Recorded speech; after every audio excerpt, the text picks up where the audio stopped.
What's going on, guys? I'm Bill and welcome to Bill's How To. Today I'm going to show you guys how to fix a leaking, or in this case, a running tap. It won't open or close. Let's get straight into it, guys. Let's do this. Alright guys, so with this tap here, that's as far as it goes on the open position, and that's as far as it goes on the closed position. So this one here tells me that there could be an issue with the washer. It's probably fallen out and it's stuck on the inside. That's why it's not being able to open or close. It's just seized in that location. The first thing we're going to do is switch off the main water supply, and then we're going to remove our spindle. Alright guys, so the main water supply is now being shut off. It's still draining all the water out because this is the lowest point of the house. What we're going to do now is, I'm not going to wait for it to completely drain out.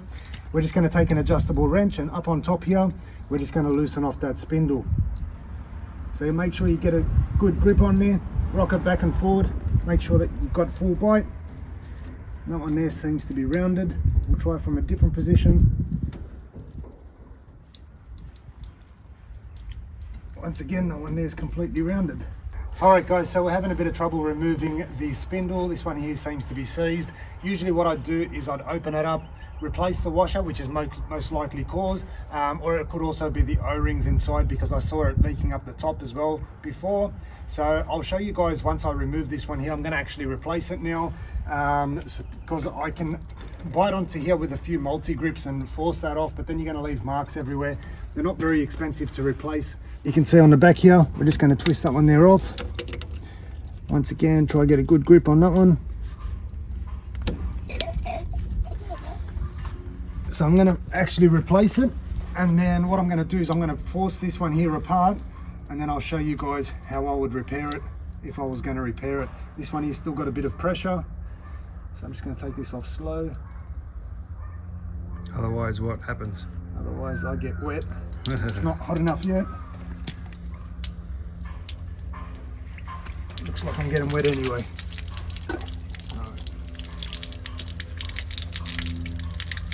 So I'll grab the new one, I'll replace it, and I'll pull this one here apart and show you guys what's going on. If you have a look inside, I can actually see that washer is gone all the way through down to the bottom side. So somebody's definitely over tightened this one way too much, and that's the reason why it won't open or close. So we're going to quickly replace this one here, and then I'll pull it apart and I'll show you guys how we could fix it. So I'm just going to remove all the old Teflon tape. We've got our new one ready to go. This one here is a 3/4 inch garden tap.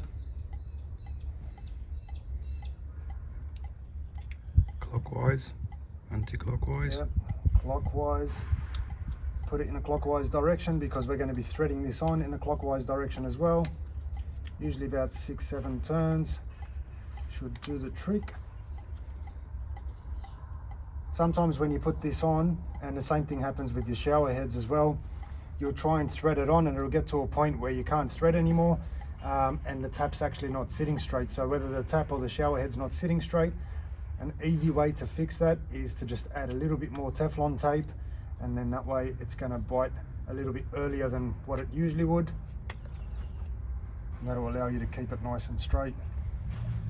So we'll thread this one here on.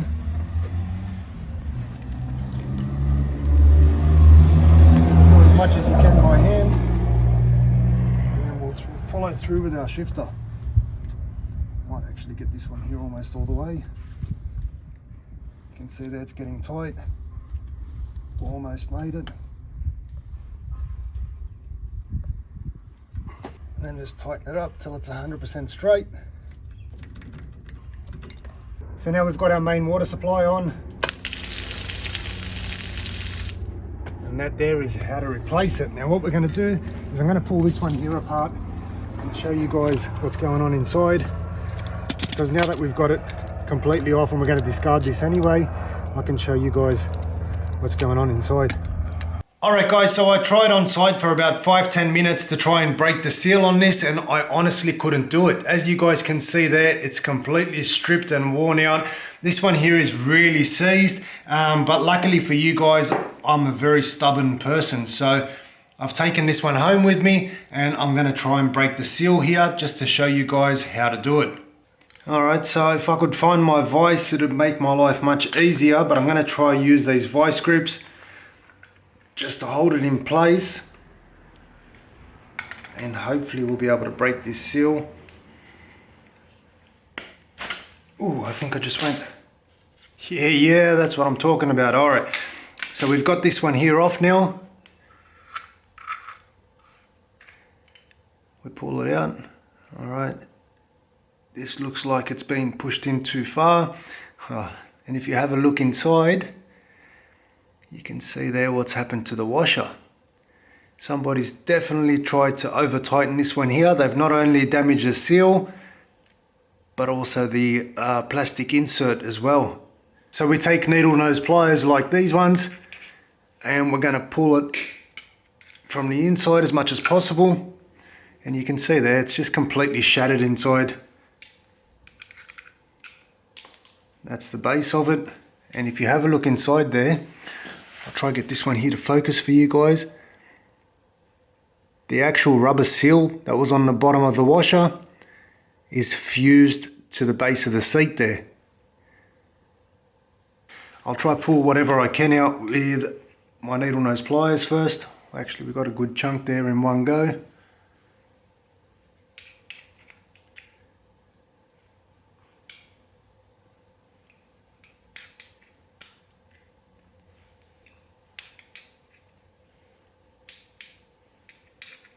Surprisingly, this is actually working all right.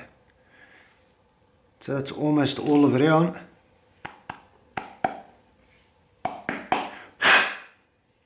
Alrighty.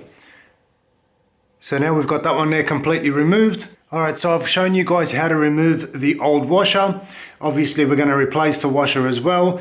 But what we need to look at is why this one here is seized, because this one here is super tight to open and close. You should be able to do it by hand and open and close that, but it's not allowing us right now. So I'm going to bite onto this one here because it's already damaged. And with these ones here, when you put it into the closed position, so wind it all the way down, that'll expose the two O-rings. There we go, that actually came out a bit nicer right now. And now it's nice and loose right there. So that's the way it's supposed to operate. But we've obviously got an issue here. So you can see there we've got two O-rings. What we're going to do is replace that first O-ring, replace the second one. Alright, so to remove these two O-rings, usually I use a flathead screwdriver, but I've already got the pliers in my hand and I'm going to be replacing them anyway. So we slide that one there over. That's one. And then we've got another one right here.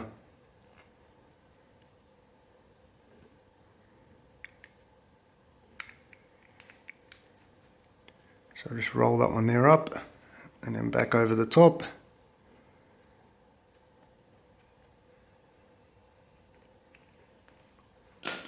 Alright, and these here are the two O-rings that we need to replace. So it comes in handy to keep the old O-rings, that way you're going to be able to match them up exactly with what you need. With regards to O-rings and washers and seals and things like that, you can buy a lot of them in an assorted pack for only a few dollars. So here we've got our two new O-rings. We're going to simply slide these ones here back into their position. Once again, you can use a screwdriver, it does help, but we can roll this one here over there, and then we'll run our second one straight over the top, and then we'll drop it into its second position. So now we've got our two O-rings. Now you can use a bit of grease in here to help lubricate everything. I can't find my grease, so WD-40 will do the trick. This one here is a grease spray and stay.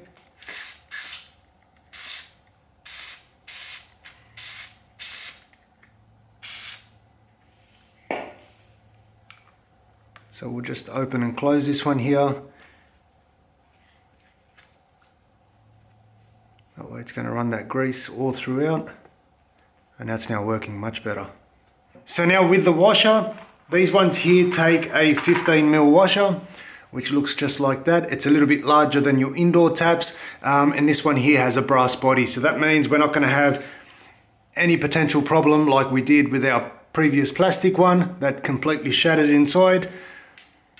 That sits on top of our spindle, and then we can screw that one there, straight back on, tighten it, and now we've completely serviced the tap. with regards to a new washer, new O-rings. A lot of the times the O-rings will cause, if you've got a worn out O-ring, water will be coming out from the top here rather than dripping from the actual tap itself. So rather than dripping from the tap when you shut it off, it's going to be leaking out the top here. So that there is for the O-rings. So now we've replaced the O-rings, replaced our washer, and this tap here is now ready to go, apart from the obvious damage. But hopefully you guys have enjoyed the video. You now know how to service, replace your tap, washer, and also replace the complete outdoor tap. Nice and simple. Hopefully you've enjoyed the video. You've learned something new. As always, guys, like, comment, and subscribe. Until next time, I'm Bill. Thanks for watching Billshowto.